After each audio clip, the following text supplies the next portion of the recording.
உலகெங்கிலும் இருக்கும் பிளே தமிழ் நேயர்கள் அனைவருக்கும் வணக்கம். நான் உங்கள் ராம்ஜி. ஒவ்வொரு பெயர்ச்சியாக சனி பெயர்ச்சி, குரு பெயர்ச்சி, ராகு கேது பெயர்ச்சி எல்லாம் முடிந்தது.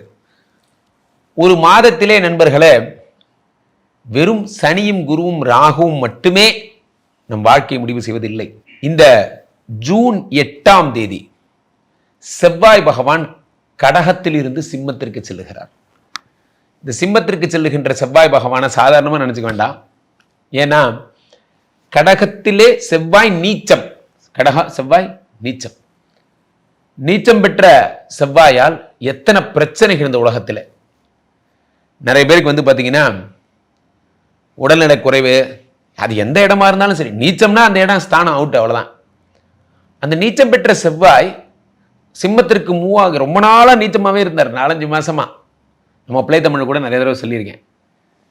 சுக்கரன் ஏன் உச்சமாக ரொம்ப நாளாக உட்காந்துருக்காருன்னு தெரியல, இவர் ஏன் நீச்சமாக ரொம்ப நாளாக இவங்கெல்லாம் ஆஃபீஸர்ஸ், இவங்க எடுக்கிறது தான் முடிவு. ஜூன் 8ஆம் தேதி சிம்மத்திற்கு வரப்போகிறார். காலபுருஷ தத்துவத்திலே 1ஆம் இடத்திற்கும் 8ஆம் இடமாகப்பட்ட உயிருக்கும் அதிபதியாகப்பட்டவர். சாதாரண நாள் கிடையாதுங்க. செவ்வான்னா யாரு? செவ்வானா பவர், நெருப்பு, தீ ஜுவாலை. அதனாலதான் தைரியகாரகன் என்று அழைக்கப்படுகிறார். அப்படிப்பட்ட செவ்வாயை மங்களகாரகன் என்றும் அழைக்கிறோம். அங்காரகன், மங்களன் என்று அழைக்கிறோம். இந்த மங்களத்தன்மை பொருந்திய இந்த செவ்வாய் பகவான் சிம்மத்திற்கு வருவதால் யார் யார் வாழ்க்கையில் எல்லாம் பிரகாசம் ஏற்பட போகிறது, யார் யாருக்கெல்லாம் குழந்தை பிறக்க போகிறது, யார் யாரெல்லாம் கல்யாணம் பண்ணிக்க போறீங்க, யார் யாரெல்லாம் வெளிநாடு போக போறீங்க, யாரெல்லாம் காம்படிஷன்ல வின் பண்ண போறீங்க, ஸ்போர்ட்ஸ் பெரிய ஆளாக போறீங்க, நிறைய விஷயங்கள் பார்க்க போறோம். ஒவ்வொரு ராசியாக பார்த்து விடலாம். மீனராசிக்காரர்களுக்கெல்லாம் இந்த செவ்வாய் பயிற்சி என்ன பலன்களை தரப்போகிறது? மீனராசிக்காரர்களை பொறுத்த வரைக்குமே 2 கூடிய தனாதிபதி 8ஆம் தேதிக்கு அப்புறம் தான் இருக்கு மீனராசிக்காரர்கள் கதையெல்லாம். 8க்கு அப்புறம் சுத்தமாக பணமே இருக்காது. காரணம் என்னன்னா, தனஸ்தானாதிபதி அவர் தான். அவர் 6ஆம் வீட்டில் மறைவது. 6ஆம் வீடு என்பது என்னன்னா, சிம்மம் தான் 6வது வீடு. 6ஆம் வீட்டில் மறையும் பொழுது என்ன ஏற்படும்னா, பணவரவு என்பதே இருக்காது. பணம்னு ஏதாவது பேப்பரில் எழுதி பார்த்தா உண்டு. அந்த அளவுக்கு ரொம்ப மோசமான ஒரு நிலையை இந்த செவ்வாய் தருவார். செவ்வாய் எவ்வளவுக்கு எவ்வளோ மீனராசிக்கு நன்மைகளை செய்கிறாரோ அவ்வளோக்கு எவ்வளோ அவர் இல்லைன்னா அதை நீங்கள் ஃபீல் பண்ணலாம். ஒரு வீட்டில் அப்பா இருக்கார், அப்பா இருந்த வரைக்கும் அப்பாவே எல்லாம் வாடகை கட்டுவார், எல்லாமே பார்த்துப்பார். அப்பா இல்லைன்னா அந்த வீடு எவ்வளோ கஷ்டப்படுமோ, அந்த மாதிரி செவ்வாய் இல்லாத வீடு எப்படி இருக்குங்கிறத மீனராசிக்காரர்கள் உணர்வார்கள். 2 கூடிய செவ்வாய் 6ஆம் வீட்டில் மறையும் பொழுது தனலாபங்கள் இருக்காது. ஆரம்பத்திலே 2 கூடிய தனாதிபதி, 9 கூடிய பாக்யாதிபதி. 9ஆம் வீடு என்பது பித்ருஸ்தானம்.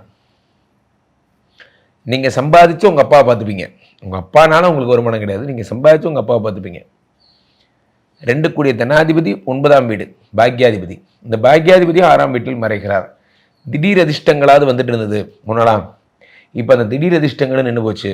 இந்த திடீர் அதிர்ஷ்டம்ங்கிற பேச்சே இல்லை. எல்லாமே கையை ஊனி எந்திரிச்சு வர்ற நேரம் தான் இந்த ஒரு மாதமும்.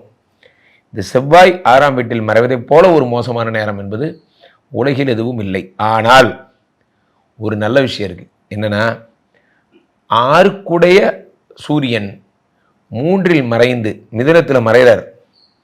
விபரீத ராஜயோகத்தை உண்டு பண்ணுவதால் இந்த செவ்வாய் தரும் தோஷம் பெருசா ஒன்றும் பண்ணாது. 6 கூடையவன் 3ஆம் வீட்டில் மறையும் பொழுது, அந்த வீட்டில் செவ்வாய் வரும் பொழுது 90% இது யோகமாக மாறுவதற்கு வாய்ப்பு இருக்கிறது. என்ன நான் சொல்றது அடிப்படை பலன். 2 கூடையவன் 6இல் மறைந்தால் பணம் வராது. ஆனால் 2 கூடையவனுக்கு வீடு கொடுத்த 6 கூடையவன் 3இலே மறைந்து விபரீத ராஜயோகம் பெறுவதால் 2 கூடையவனும் அந்த ராஜயோகத்தை பெறுகிறான் என்கிறது ஜோதிட சாஸ்திரம். என்பதால் திடீர் பண வரவே இவர்களுக்கு ஏற்படும். இந்த செவ்வாய் நான் எதிர்பார்க்கவே இல்லை, இவ்வளோ பெரிய பணத்தை வச்சு நான் என்ன செய்ய போகிறேன் என்பது போன்ற ஒரு பெரிய ஒன் ஷாட்னு சொல்லுவாங்கள்ல, அந்த ஒன் ஷாட் இவர்களுக்கு ஏற்படும். 2 கூடிய செவ்வாய் ஒன் ஷாட்டில் கொடுத்துருவார். படிப்படியாக கொடுக்கறது தானே கஷ்டம். ரொம்ப நாளாக பணம் தர வேண்டிய ஒருத்தன் திடீர்னு கொடுத்துட்டான், சந்தோஷம். அதனால் ஏற்படக்கூடியது இந்த ஒன் ஷாட் என்பது உங்களுக்கு கிடைத்துவிடும். ஒரே நல்ல பிரச்சனைகள் தீர்ந்துவிடும். இந்த 2 கூடியவன் 6ஆம் வீட்டில் மறைவதால். அதே நேரத்தில் 2 என்பது உணவுப் பொருள், 2 என்பது படிப்பு, 2 என்பது தனஸ்தானம், 2ஆம் இடம் என்பது இதெல்லாமே 2ஆம் இடம். இவர்கள் 6ஆம் வீட்டில் மறையும் பொழுது பணவரவு என்பது இருக்காது. 2ஆம் இடம் என்பது பேச்சு, பேச்சில் வந்து வாக்குத்தன்மை.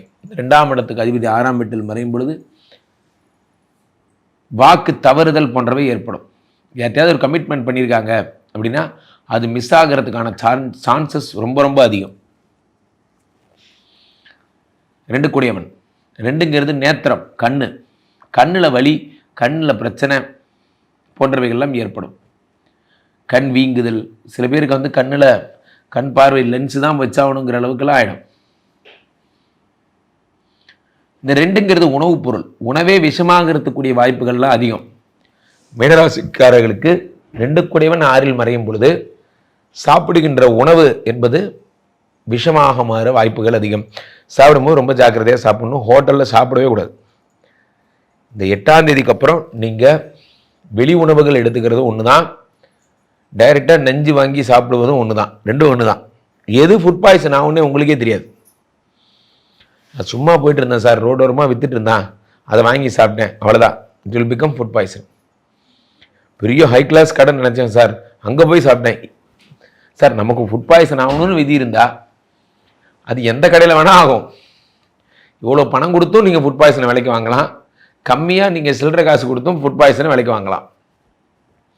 எல்லாம் அவன் நேரம் தான். ஸோ இந்த 2 கூடியவன் 6ஆம் வீட்டில் மறையும் பொழுது 9 கூடியவனும் 6ஆம் வீட்டில் மறைவதால் அப்பாவுக்கு உடல்நிலை ப்ராப்ளம், அப்பாவுக்கு ஹெல்த் இஷ்யூஸ் போன்றவை ஏற்படுவதற்கான மிக அதிகபட்ச வாய்ப்புகள் என்பது ஏற்படும். அப்பாவுக்கு ஹெல்த் இஷ்யூஸ். 9ஆம் இடம் என்பது 6 தாண்டிய பயணங்கள்னு சொல்கிறாங்க. அப்போ 6 தாண்டிய பயணங்களால் ஏற்படக்கூடிய ஆபத்துகள் போன்றவை ஏற்படும். சார் நான் ட்ரெயின் டிக்கெட் புக் பண்ணியிருந்தேன் கர்நாடகா போகிறதுக்கு, கடைசி வரைக்கும் கன்ஃபார்ம் ஆகவே இல்லை, திடீர்னு கடைசி நேரத்தில் எங்களுக்கு இந்த மாதிரி ஆயிடுச்சு அந்த மாதிரி ஆயிடுச்சு போன்றவையெல்லாம் ஏற்படும். எதிர்பார்த்திருந்தது கடைசி நேரத்தில் நடக்காமல் போயிடும். பிரயாணம் தடைபடுதல் போன்றவை ஏற்படும். 9 கூடியவன் 6ஆம் வீட்டில் மறையும் பொழுது அப்பாவுக்கு முக்கியமாக படுத்துப்பார். நல்லா தான் இருந்தார் அப்பா, அவர் இப்படி படுத்துப்பார் நான் எதிர்பார்க்கவே இல்லை, அவருக்கு உடம்பு சரியில்லாமல் போயிடுச்சு போன்றவையெல்லாம் ஏற்படும். 9 கூடியவன் 6ஆம் வீட்டில் மறைகிறார். அதே நேரத்தில் இந்த 9ஆம் இடம் என்பது என்ன அப்படின்னா திடீர் அதிர்ஷ்டம்ங்கிறதுனால சில பேர் அதிர்ஷ்டத்தை சார்ந்து தொழில் பண்ணுவாங்க. ஃபார் எக்ஸாம்பிள் இந்த இன்ட்ரோடே மாதிரி, இந்த ஷேர் மார்க்கெட்லாம் பார்த்தீங்கன்னா இன்ட்ரோடே பண்ணுவாங்க. ஒரு பாயிண்ட் இன்க்ரீஸ் பண்ணிகிட்டே போவாங்க. அடிச்சதுன்னா பணம் ஜாக்பாட், இல்லைன்னா போட்ட பணம் லாஸ், அந்த மாதிரி விளையாடுவாங்க. ஒரு பெரிய வீர விளையாட்டு அது இன்ட்ரோடே. அந்த இன்ட்ரோடே மார்க்கெட்டில் யாராவது பண்ணுறீங்க அப்படின்னா தயவுசெய்து இந்த 1 மாதம் பண்ணாதீங்க, விட்டுருங்க. ஏன் அப்படின்னா சேஃப் ட்ரேடிங்னு சொல்லக்கூடியதை நீங்கள் பண்ணலாம்.